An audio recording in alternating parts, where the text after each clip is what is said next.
an empty chamber in the cylinder of my revolver. 5 rounds laid out by the forensics expert in a row on the cold metal table, and a ringing silence in the interrogation room. I'm a veteran, a mechanic, the man who just stopped a runaway bus and saved people. But in that moment, I stopped being a hero. The dispatcher's voice on the radio, announcing that the weapon found in the ditch was registered in my name, was just the beginning. The real horror sank in when I realized 1 bullet was missing. And in the detective's eyes, I was already a murderer. August in Briar Creek smelled of hot asphalt and stagnant humidity. By evening, the heat didn't retreat. It just changed form, growing heavier, clinging to the skin. Daniel Hawkins left the auto shop at 8:15. He locked the door, jiggled the handle twice, a habit. His hands still smelled of motor oil, though he'd scrubbed them with soap for 5 minutes. The scent never left. He'd long since stopped fighting it. The bus stop was a 3-minute walk away. He walked along the highway, keeping to the right side where the streetlights still worked. A pickup truck with the radio on rolled past, some kind of country music, unintelligible. Daniel watched its red taillights until they dissolved into the darkness. A woman with a large bag was already at the stop.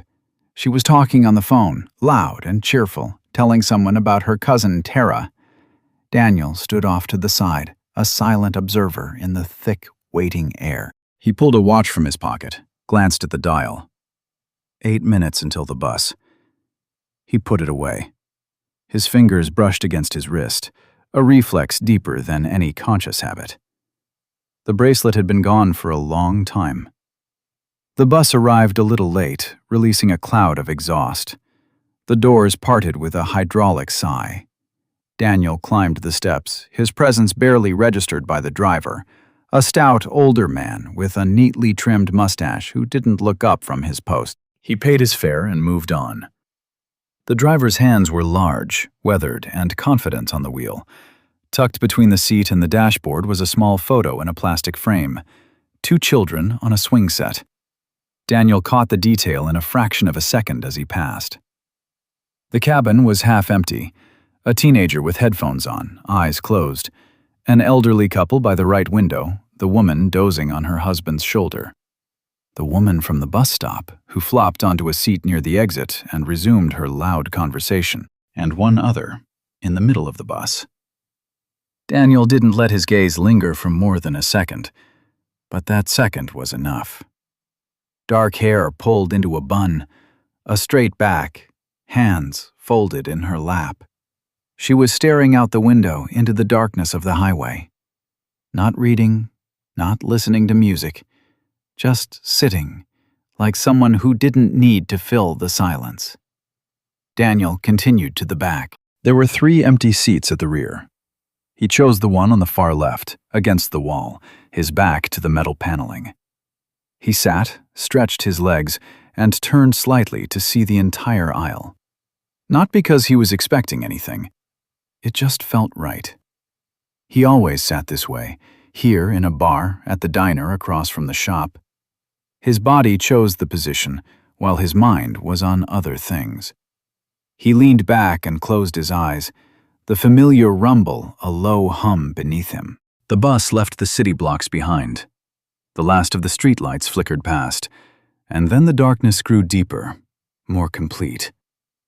Daniel could hear the monotonous drone of the engine, the rustle of someone's jacket, the muffled laughter of the woman on the phone. Mary Lou. He heard her say her name. She spoke quickly and loudly, with a kind of free-flowing chatter that always irked him slightly. Not because he judged it, but because he couldn't do it himself. The girl in the middle hadn't moved. Daniel opened his eyes and glanced at her again, briefly. 20, maybe younger. There was something deliberate in her stillness, but it wasn't tense. It was more absent. As if her body was on the bus, but she herself was somewhere else entirely. He looked away, a flicker of unease settling in. The highway narrowed as it approached the bridge, about 15 minutes out. It was an old, steel structure crossing the marsh, with guardrails that had needed replacing for years. He'd crossed it 1,000 times. The bridge was a familiar landmark, a mental checkpoint, 7 minutes from here to his stop. He closed his eyes again, letting the rhythm of the road lull him. The sound of the tires on the bridge's steel plates was a steady, almost soothing beat. Thump, thump. Thump, thump. Even, predictable, like a metronome.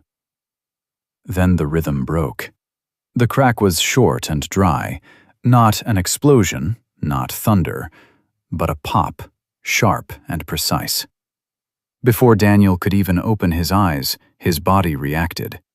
Muscles tensed, breath caught, and his mind flared into full combat readiness.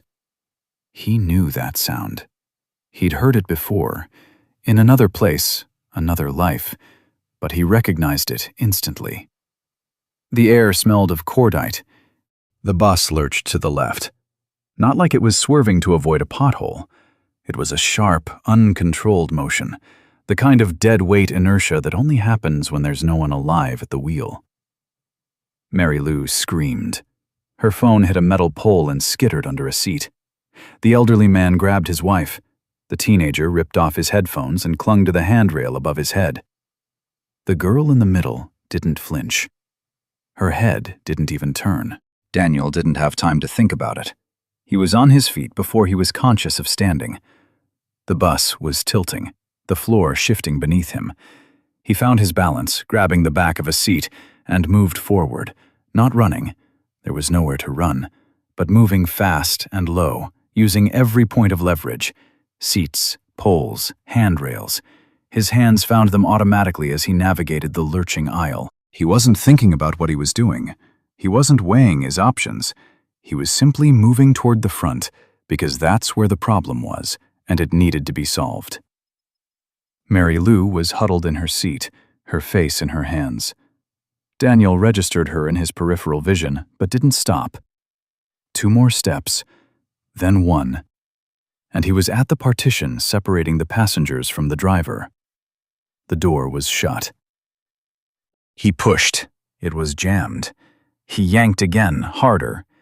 The bus jerked again, the right wheel scraping the guardrail with a scream of metal on metal. There was no time. Daniel turned sideways and slammed his fist into the glass partition. It spiderwebbed, but held. A second blow, with the full force of his shoulder, and the glass shattered. A sharp shard sliced his palm diagonally, from the base of his index finger to his wrist.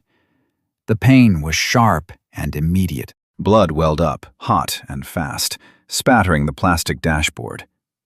He didn't stop. He squeezed through the opening and grabbed the steering wheel with both hands, his right instantly staining it red. The driver was slumped over the wheel, his heavy body pressing on the controls, but otherwise not in the way. Daniel yanked the wheel to the right, trying to straighten their path. The bus responded, slowly, heavily, like a wounded animal. But the left side was already grinding against the bridge's railing, tearing out a section. The brake pedal. He found it with his left foot and stomped down. The bus howled, shuddered, and scraped against something solid one last time before coming to a stop. It was canted to the left, the right wheels on the bridge, the left hanging in the air over the ditch. But it wasn't falling. The engine sputtered, choked, and died. Silence fell. For a few seconds, the only sound in the cabin was the hiss of coolant from somewhere under the hood. Then Mary Lou started to sob, quietly at first, then louder. The elderly woman was chanting someone's name, over and over. Daniel stood by the driver's seat, holding onto the backrest. He looked at the driver. The man's head was thrown back and to the side. The neatly trimmed mustache was still perfect. His hands lay limp, heavy and relaxed like a sleeper's. In his temple was a small, almost neat hole. There was very little blood. The picture of the 2 kids on the swings was still hanging crookedly in its frame. Daniel looked for a split second, then turned away. The smell of cordite was strong in the cockpit. It clung to his skin, his shirt, mixing with the smell of his own blood. His right hand was still bleeding freely.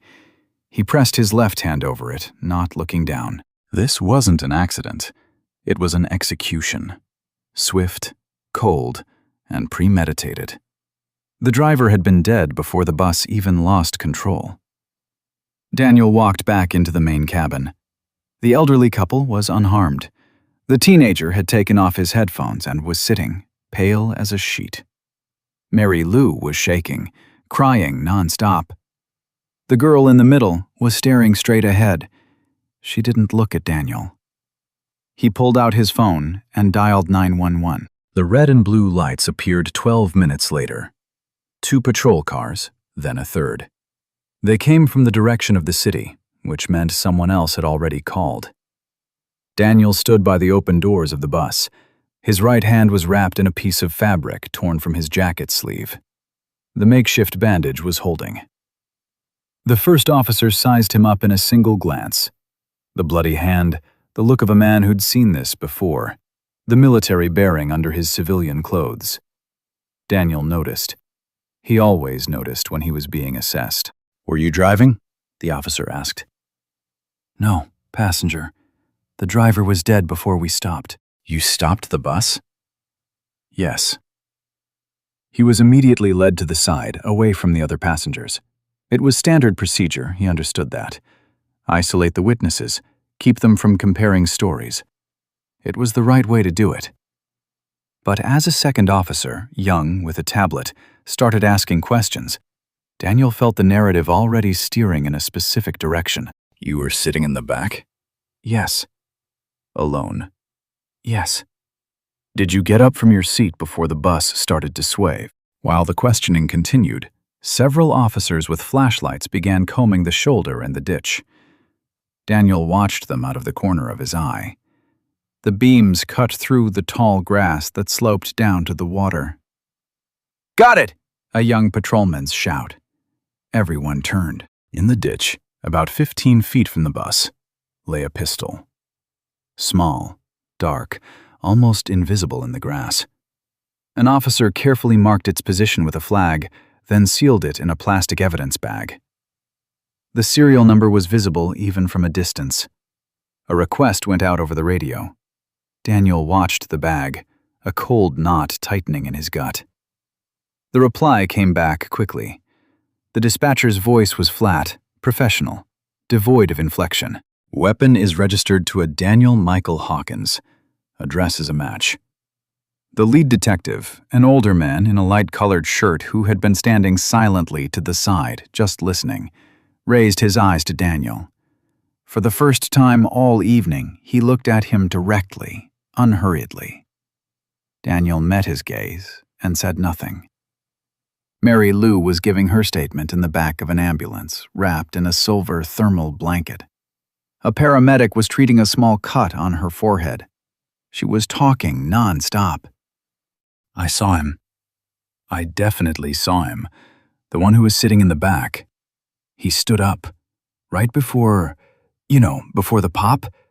He was already standing. I remember thinking, where's he going? We're on the bridge." Her voice was trembling, but her words were clear. Her hand pointed toward Daniel. The detective, Harper, Daniel heard one of the officers call him, wasn't writing anything down. He just listened, standing slightly to the side, hands in his pockets. Then he approached the girl who'd been sitting in the middle, the last one off the bus. She was sitting on a folding chair someone had brought, her back straight, hands in her lap. "Did you see or hear anything before the shot?" "No," she said. Her voice was steady, not scared, not agitated, just steady. "I had my headphones on. I didn't realize what was happening until the bus started shaking." "Did you see another passenger moving through the cabin?" "No." Her voice was steady, not frightened, not agitated, just steady. Harper watched her for 3 seconds, then nodded and walked away.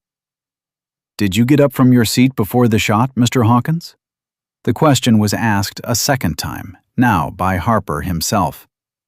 Daniel stood under the glare of the patrol car's light, clutching his bandaged hand to his side. He opened his mouth to answer, and stopped.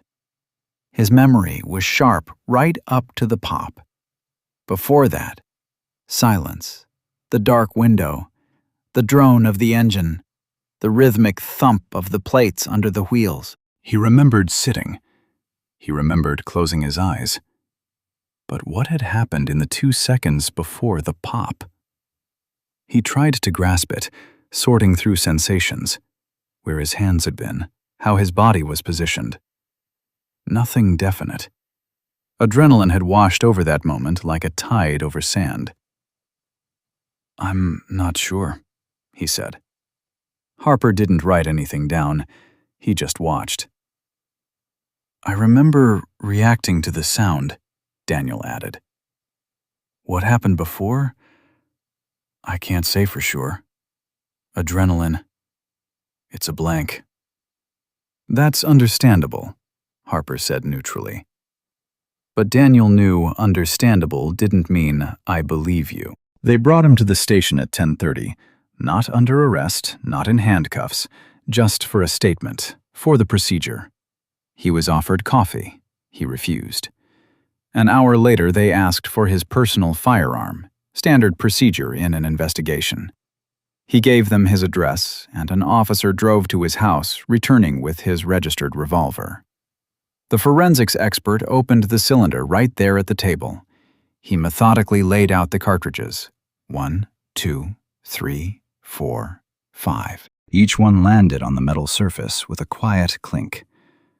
Then the expert leaned in, peering into the cylinder again. The room was silent.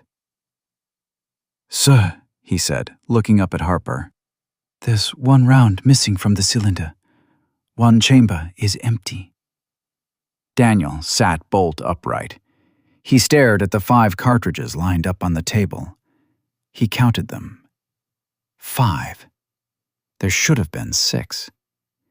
The expert's words didn't sink in at first.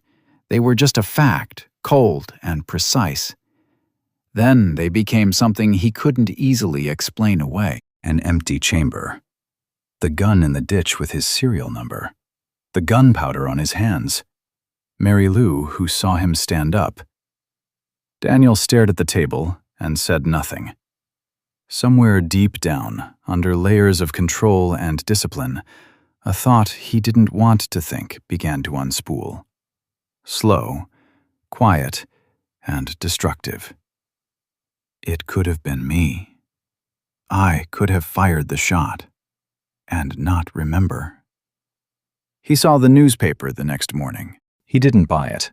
He just walked past the window of a shop across from the gas station, and the headline jumped out at him. "Tragedy on the 915 route.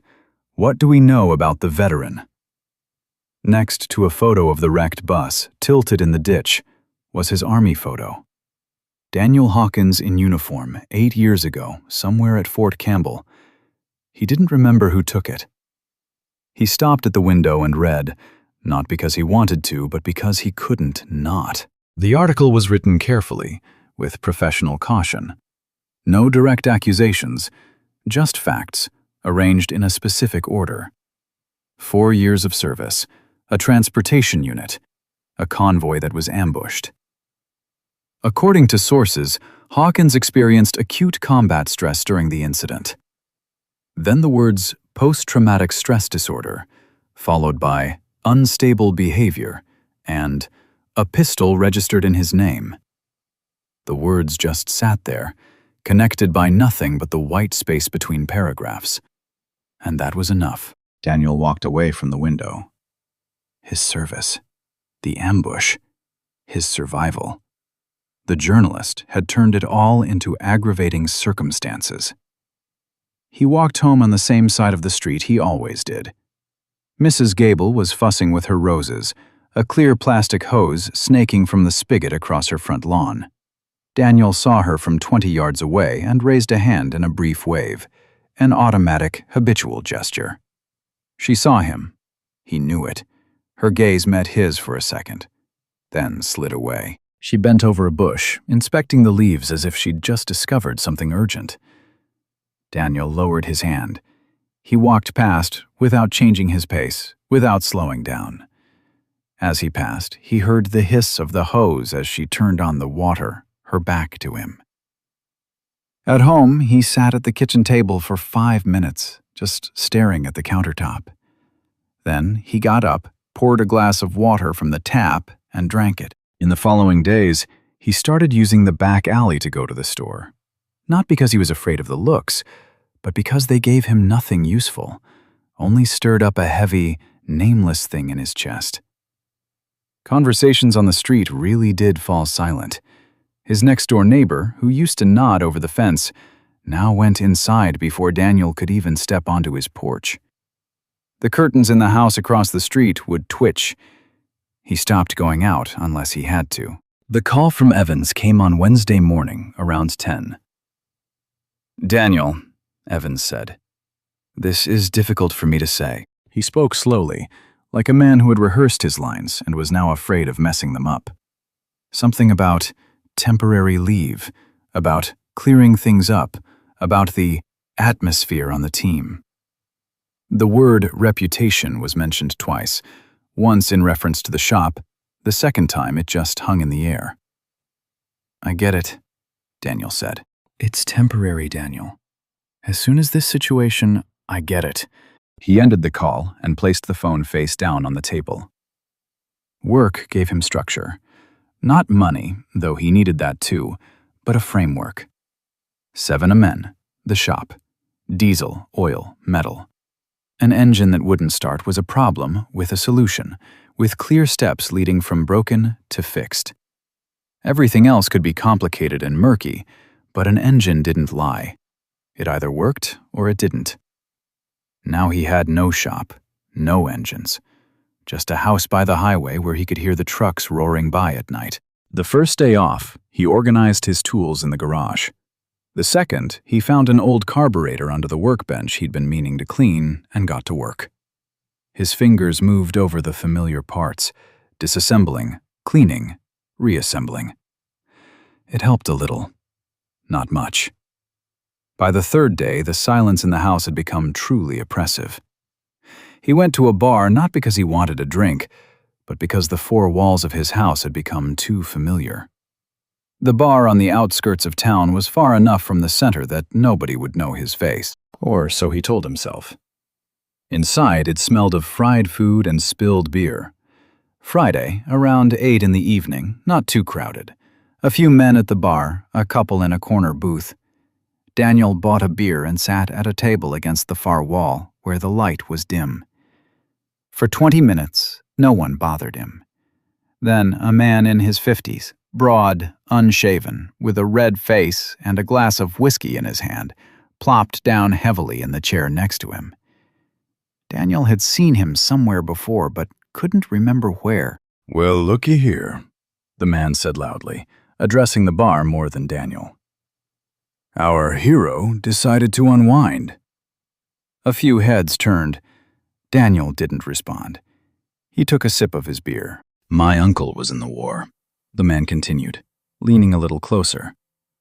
"Came back, kept quiet, drank, didn't bother anyone, lived a quiet life." A pause. "But he didn't go around shooting up buses." Daniel set his bottle on the table. "I didn't shoot anyone," he said evenly. "Yeah, right." The man, Pete, someone at the bar had called him that, smirked and leaned in so close Daniel could smell the whiskey on his breath. "Guys like you don't belong around people. You belong in a cage." The world narrowed instantly, not gradually, all at once, like a camera lens snapping into focus on a single point. Pete's face. The unshaven cheeks, the red veins in his nose, the drunken eyes that held nothing but the dull aggression of a man looking for a release. Daniel felt the muscles in his neck tighten. He felt the fist resting on his knee clench, slowly, without his conscious command, the muscles just doing what they'd been trained for years to do. He saw the punch before it happened, the angle, the trajectory, the point of impact. The jaw. Pete would fall to the left, knocking over his chair. Then his gaze flickered sideways to the mirror behind the bar. He saw himself. Gray-green eyes under dark brows, an angular face, lips pressed into a thin line. And in those eyes, a fury so empty, so pure, it stole his breath. He recognized that expression. He'd seen it once before, at Fort Campbell, after a training exercise in the darkness of the barracks when he thought no one was looking. It had scared him then. It scared him now. He unclenched his fist, slowly forcing it, finger by finger. He took some cash from his pocket and laid it on the table next to the bottle. He stood up. No sudden moves. A sudden move would be the wrong thing right now. Pete was saying something to his back, but the words didn't register. The bar door slammed shut behind him with a dull thud. Outside, he walked about 100 feet, stopped under a streetlight, and just stood there for a few minutes, breathing. The night air was warm and humid. A truck rumbled somewhere on the highway. He hadn't lost control. Not once since he got out. That was something he took pride in. Quietly, without words, to himself. Tonight had been close. He turned on the radio the next morning, more out of habit than a desire to hear anything. A local station, the morning news. The anchor spoke in a calm, businesslike tone. The detective on the case, a Detective Miles, not Harper, whom Daniel had seen at the bridge, had held a press conference yesterday. According to the medical examiner's report, the death of the driver, Bill Corrigan, was a suicide.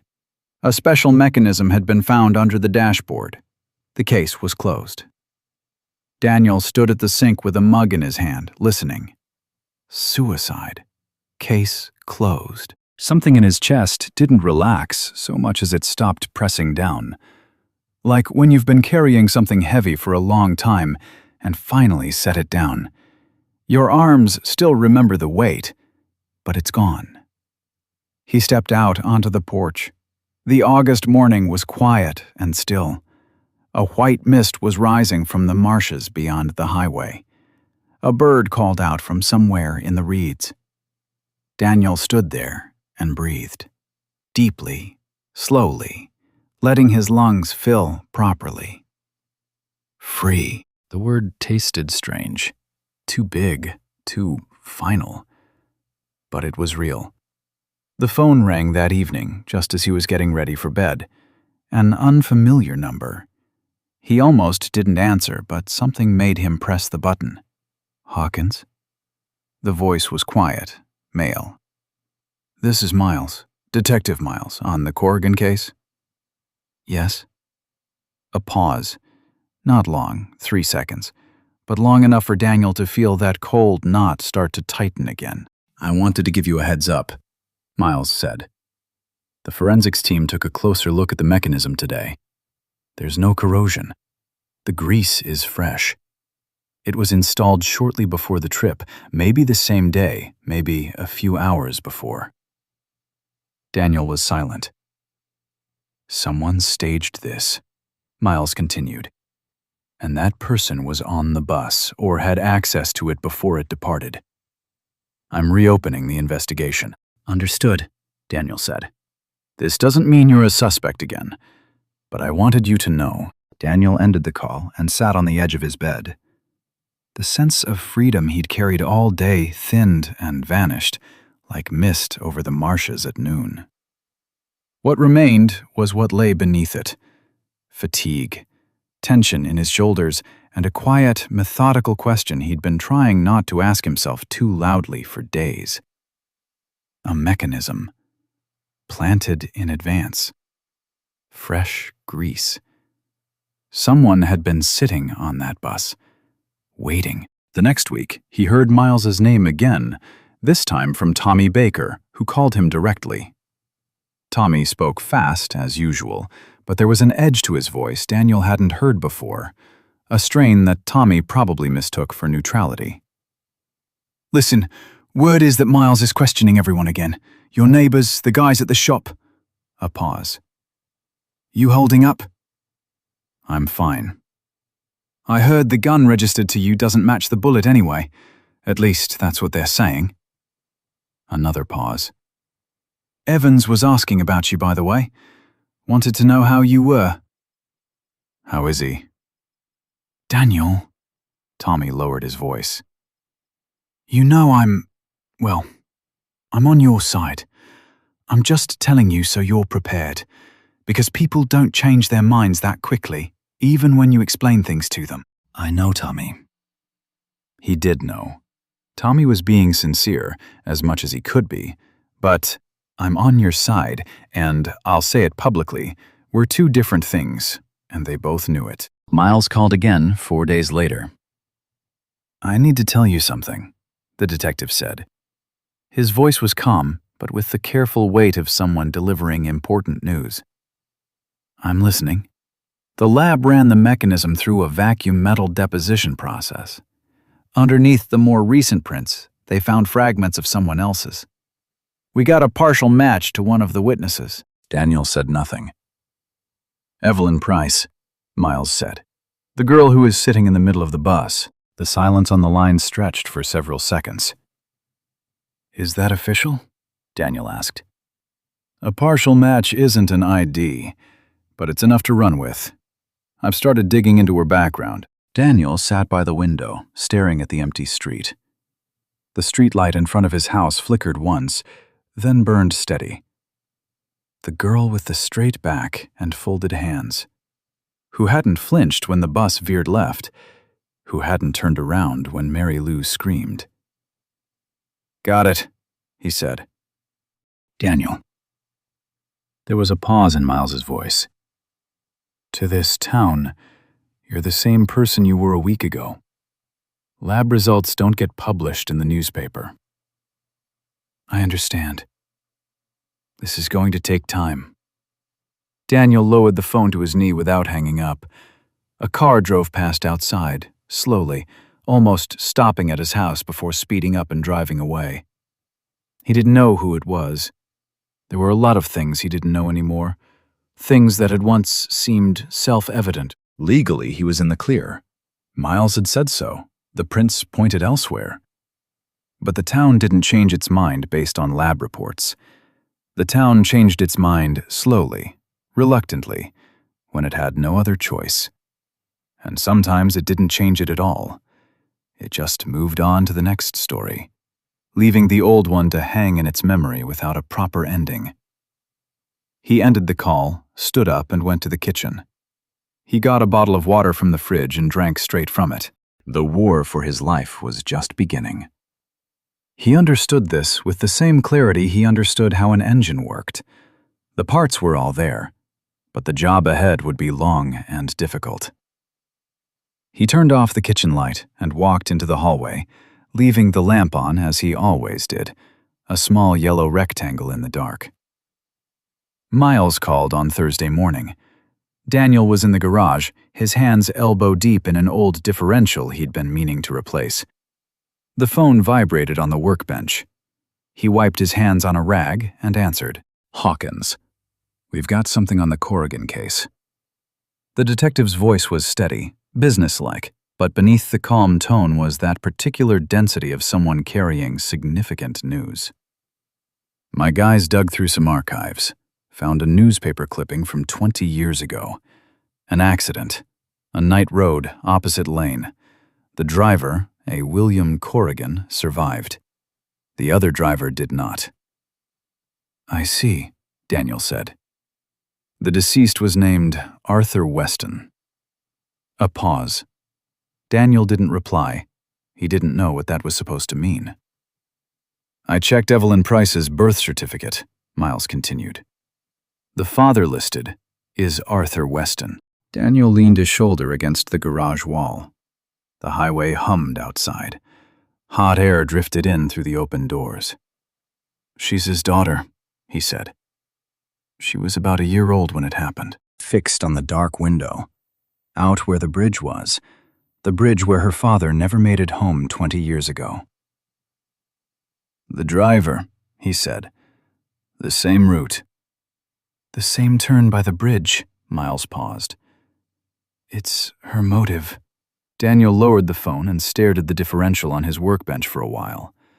Metal, grease, worn-down gear teeth. Everything clear, everything explainable. He didn't have to search for the word for it. The relief was physical, a bodily sensation. Like holding your breath for a long time and finally letting it out. The detective called again 2 days later. It was brief and to the point. Evelyn was under surveillance and likely knew it. Miles asked Daniel not to leave town for the next week. Daniel agreed. He wasn't planning on going anywhere. Tommy texted him that same evening. "Heard the case is moving again. Good news?" Daniel wrote back, "We'll see." Tommy replied with a thumbs-up emoji. Daniel put the phone away. On Friday morning, he drove to the police impound lot. They had told him last week that he could pick up his personal items left on the bus that night: jacket, wallet, keys. He'd put it off for a few days, not out of laziness, but because he didn't want to go to a place where a dismantled bus sat with blood on its plastic interior. But he couldn't put it off any longer. The lot was on the industrial outskirts of town, a block from the bus depot. He parked at the gate and showed the officer his papers from the detective. The young officer checked a list and brought out a clear evidence bag with a tag. His jacket, balled up. His wallet. His keys, with the lug nut keychain Tommy had made for him from an old carburetor part. Daniel signed for it, took the bag, and left. The quickest way back to his car was through the main terminal of the bus station. He chose the direct route. The terminal was loud. The morning departures for the south were boarding, and the place was packed. He saw her at the ticket counter. At first, just a silhouette. Slender, straight-backed, in a dark blue cardigan, dark hair in a bun, a small bag over her shoulder. She was standing sideways to him, facing the ticket agent, saying something calmly without gestures. Daniel stopped. Evelyn Price. At that same moment, something in the terminal shifted, an imperceptible change on the periphery. 2 men at the coffee stand exchanged a look. A man reading a newspaper looked up. Another man by a vending machine shifted his position slightly. Daniel didn't move. Evelyn, as if sensing his gaze, turned her head. Their eyes met. Across the noisy terminal, across 60 feet of crowded space, they looked at each other. Daniel had expected to see fear, confusion, anything alive. He saw none of it. Her expression was level, almost serene. Just like on the bus when Mary Lou was screaming and the vehicle was tilting. The same stillness, the same detachment of someone watching events from a great distance. There was recognition in her eyes. Not warm, not hostile, just a simple acknowledgement. She saw him, registered him, and filed him away. And there was something else in her gaze. It took Daniel a few seconds to place it. Then he did. It was something like a grim, reluctant admission. "So it's you." The officers appeared from 2 directions at once, smoothly, without rushing, as if they just happened to be there. One from the coffee stand, the other from the information desk. "Evelyn Weston?" She didn't flinch. She placed her bag on the floor, gently, not dropping it, and straightened up. "You're under arrest." The handcuffs clicked. Daniel saw it from 60 feet away, standing in the middle of the terminal with the evidence bag under his arm. People around them slowed down, some pulling out their phones. The announcer called for boarding at Gate 3. Evelyn didn't resist. She didn't speak. She let the officer take her by the elbow and lead her toward the exit. Straight back, small steps. As she passed Daniel, not closely, about 10 feet away, she looked at him again, and she smiled. Barely a flicker, just one corner of her mouth. Not a smile of triumph or joy, more like the smile of a player acknowledging that the game hadn't gone as planned, but that she had played her part well. Daniel held her gaze. The officers led her out through a side door. The terminal seemed to exhale, and the noise returned. The next few days were almost quiet. Miles called twice, briefly. "The case has been handed over to the DA's office. The preliminary hearing is set for next Friday." Daniel gave one-word answers and went back to his garage. He finally fixed the differential. He started on the brake discs of an old Chevy he'd abandoned in the spring. The work went slower than usual. His hands were busy, but his mind was not. Tommy called on Tuesday. "Heard they arrested the girl." The old energy was back in his voice, almost a sense of relief. "So that's how it turned out." A pause. "Hey, Evans was asking about you. Wondered when you were coming back." "Soon," Daniel said. "Good." Tommy seemed to want to add something else, but he didn't. Daniel hung up. On Wednesday evening, he drove out to the bridge.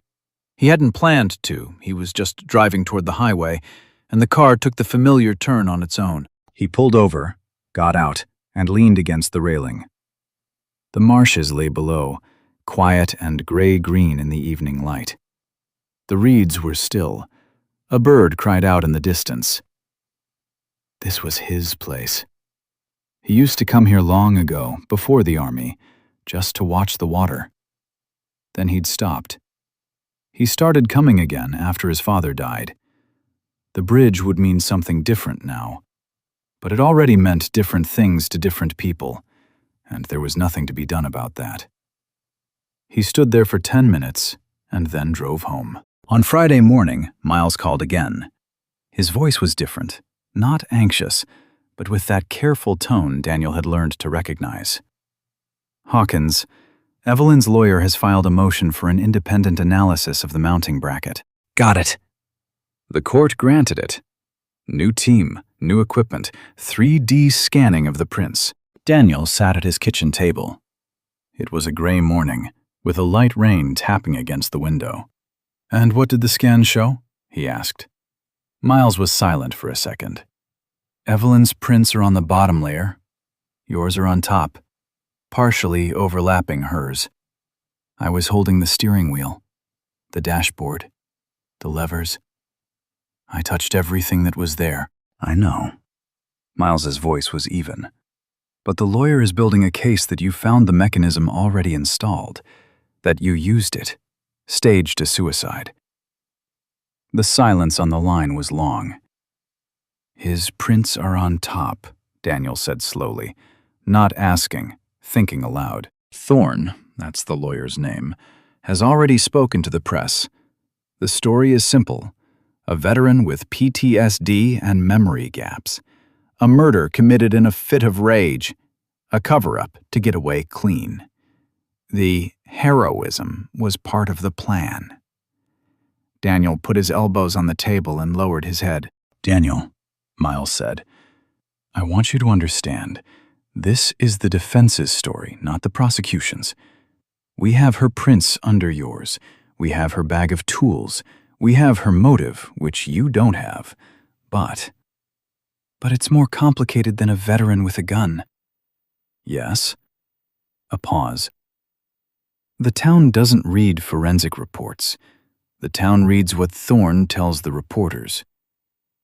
Daniel moved the phone away from his ear and stared out the window at the wet front yard for a few seconds. He hadn't lost it in the bar.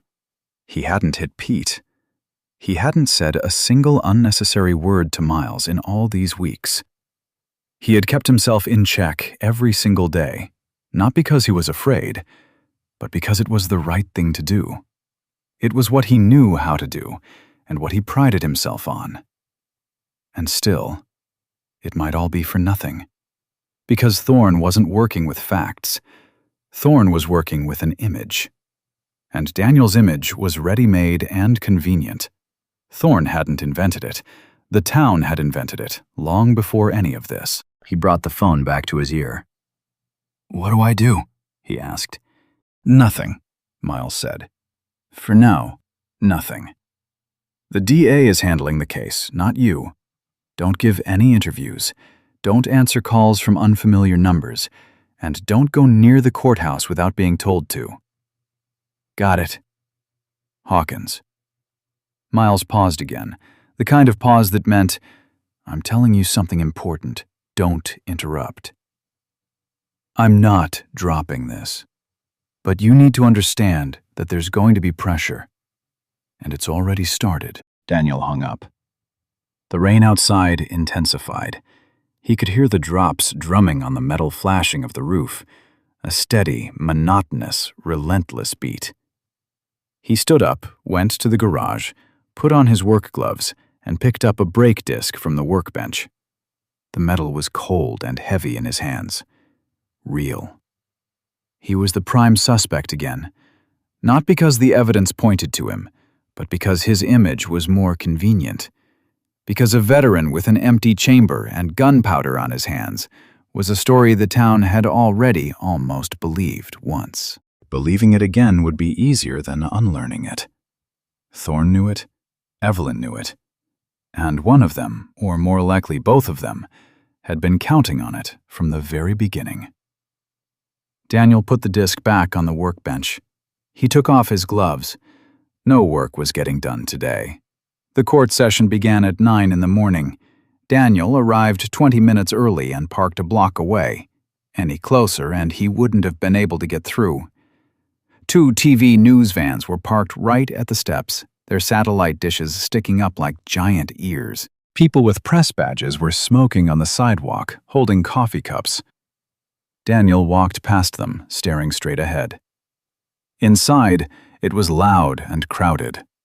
People he knew and people he'd never seen before were clustered in the hallways. A group of women with printed photos sat on a bench. He couldn't see whose pictures they were. To his right, a man in a baseball cap was talking loudly on his phone. It's obvious this student is the victim. Her dad was killed. She waited 20 years. Daniel sat on a bench against the wall and took out his phone. No messages. His lawyer, an older man named Drake, recommended by Miles, approached at 8:50, a folder under his arm, looking like he hadn't slept as well as he'd have liked. Thorne is going to push the fingerprints today. Drake sat down next to him and opened the folder. I'm going to demand clarification on the scanning methodology. It'll buy us some time. Okay? Daniel. Drake looked at him over his glasses. Are you with me? Yeah. Fingerprints, methodology, time. Drake closed the folder. Evelyn entered the courtroom, flanked by Thorne. She was wearing a dark gray dress with a high collar, her hair pulled back. No jewelry except for a thin chain. She walked to her seat without looking around and sat, straight-backed, hands on the table, her gaze fixed on the space in front of her. The jurors were looking at her, 2 of them with visible sympathy. A woman on their right jotted something down in a notebook. Daniel watched from over Drake's shoulder. Thorne was good. He spoke slowly, deliberately, without any wasted gestures. He laid out the facts in the right order. Fingerprints, layers, the 3D model. His voice wasn't pushy or persuasive. He just placed the details on the table, one by one, and each one landed without a sound, but with significant weight. The mechanism on the bottom layer, Hawkins's prints on top, the memory gaps, the combat trauma, PTSD. Thorne pronounced PTSD not like a diagnosis, but like an explanation, almost like an excuse for someone else. He didn't call Daniel a monster. He called him a man who had been unlucky and was therefore dangerous. Daniel listened. His fingers under the table clenched, then unclenched. It was working. He could see it on their faces, the way the jurors nodded when Thorne paused. A clean, neat story about a traumatized veteran. It fit perfectly into the slots the town had prepared for it long before this courtroom. A recess was called at noon. The hallway buzzed with noise. Reporters rushed for the exit. Bailiffs lined the walls. Drake immediately went over to the prosecutor. They exchanged a few words off to the side, both with serious expressions.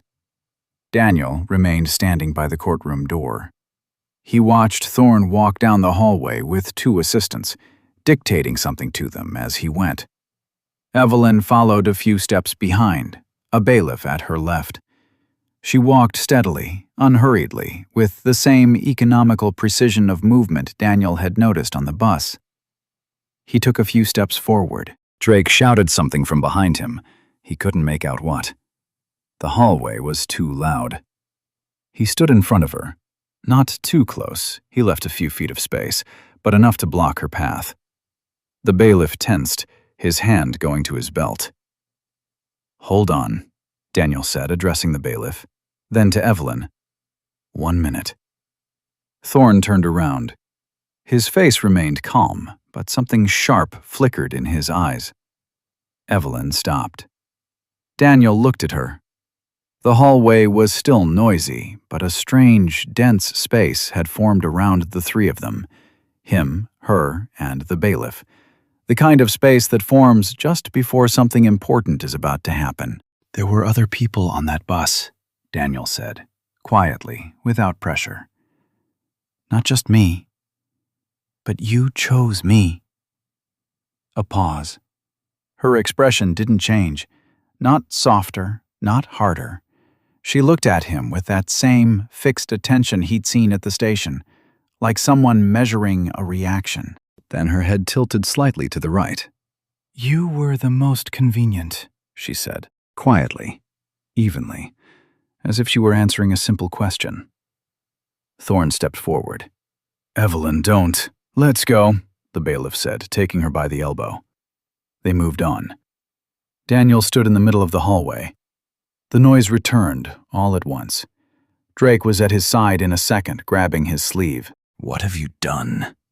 His voice was low, angry. That could be interpreted as witness tampering. "She's not a witness, she's the defendant. It doesn't matter." Drake looked around. If anyone heard that, it's a problem. Daniel glanced over his shoulder. A man in a light-colored shirt was standing about 6 feet away, a phone to his ear. Miles. He was looking away, at the wall, with the absorbed expression of someone deep in conversation. He hadn't moved while they were talking. In the afternoon, the prosecutor requested a recess until the next morning. The judge granted it. Daniel left the courthouse at 4. The TV vans were still parked at the steps. One of the reporters called out his name. He didn't turn around. He drove home, parked the car by the highway, and sat on his porch. The passing trucks shook the air every few minutes. The sun was sinking behind the marshes, casting long shadows from the reeds across the water. Drake called at 6. His voice was different. The anger was gone, but the tension was still there. "Miles contacted me. He says he heard your conversation with Weston." I figured. "He says her statement doesn't legally qualify as a confession, but it gives him grounds to request a deposition under oath with a specific question about her choice of target." Daniel was silent. "Daniel." Drake paused. "Miles thinks he has a new piece of evidence, a chemical analysis from the lab, something from her belongings. He didn't give me details, but he said it was substantial." "When?" "In the morning, before the session begins." He barely slept that night. It wasn't fear.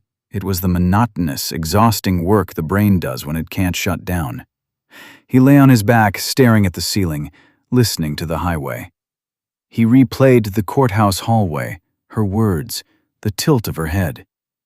"You were the most convenient." She'd said it without malice, without apology, like a statement of technical fact, as if explaining why she'd chosen a particular tool for a job.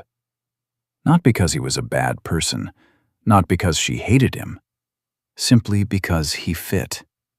The veteran, the registered weapon, the empty chamber, the story of the ambush, a ready-made narrative. Daniel turned on his side.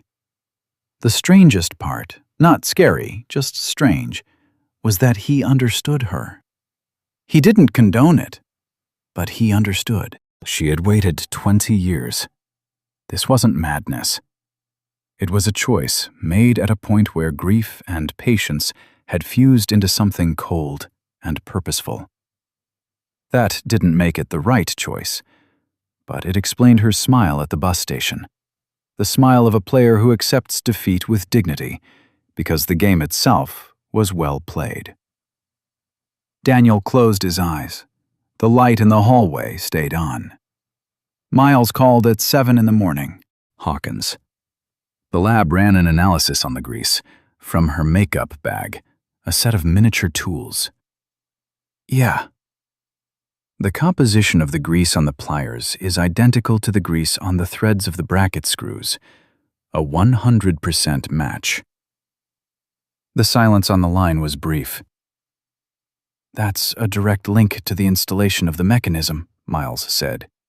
Not just to possessing the bracket, to the fact that she's the one who mounted it. Thorne won't be able to explain that away. No, he won't. A pause. I informed the prosecutor an hour ago. The evidence will be officially admitted today. Daniel sat at the kitchen window.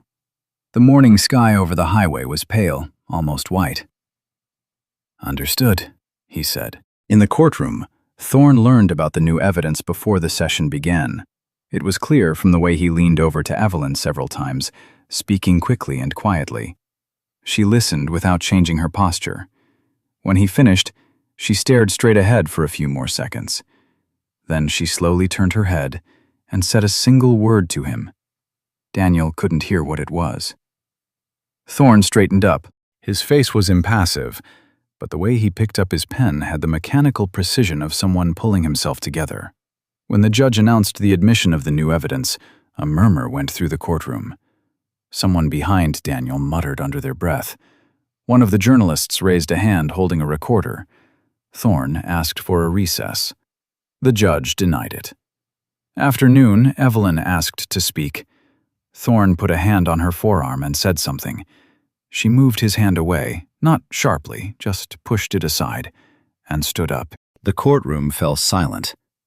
She spoke evenly, without raising her voice, without pausing for effect. Yes, she had installed the mechanism. Yes, she had killed Bill Corrigan. The reason? His name in a 20-year-old case file, her father, that turn by the bridge. Then she turned to the jury. I was counting on the suspicion falling on him, she said, and the pause before him was long enough for everyone to understand she meant Daniel. Because you were all already prepared to believe it. I used what you brought into this room yourselves. Thorne covered his face with his hand. A roar went up in the courtroom. The judge slammed his gavel. Daniel sat and watched her. She wasn't looking at him. She was speaking to the room, to the space between the jury benches. A straight back, folded hands. Even now there was no hysteria, no breakdown. It was her last weapon, and she had just used it. The verdict was read on the fourth day. Daniel left the courthouse at 2:30. The TV vans were still there. A few reporters called his name. He walked past them. Drake said something about appeals, about further procedures. Daniel nodded, shook his hand, and got into his car. He didn't drive home. The diner on Main Street was nearly empty on a weekday. Daniel sat by the window and ordered a coffee. At the next table, two men in work jackets were talking in low voices. The words drifted over in fragments. Killed him, sure, but you can understand it, right? Her father died because of him. That veteran. I heard he had some issues even before. Daniel held his mug with both hands. He listened. There it was. She had lost in court. But it wasn't over. Those two men at the next table, they didn't read lab reports. They'd heard the story about the traumatized veteran, then the story about the girl who lost her father, and both versions had settled somewhere inside them, mixed together, And now the result was a story where Daniel wasn't guilty, but wasn't entirely clean either. The system of expectations. Evelyn had named it perfectly. Daniel finished his coffee. He left some money on the table and walked out. The next morning, he drove to the bus depot. The dispatcher, an older man with a mustache similar to the one he remembered on Corrigan, nodded to him without a word and led him through the gate. Daniel found his work locker against the far wall. The lock was in the same position he'd left it in weeks ago. He opened the door. The holster was on the top shelf, neatly folded. Underneath it was a spare magazine in a plastic bag. Everything in its place. Daniel picked up the holster. He held it. He'd worn it for so many years that his hand knew its weight automatically. The habit of being ready. The habit of living on the defensive, not because there was a threat, but because a threat was possible. An ambush on the road had happened once, so it could happen again. A logic that had sunk deeper than skin. He put the holster back on the shelf. He closed the door. He put the key in the lock, turned it, and left the key sticking out. Not because he'd stopped being careful, but because defense wasn't a holster.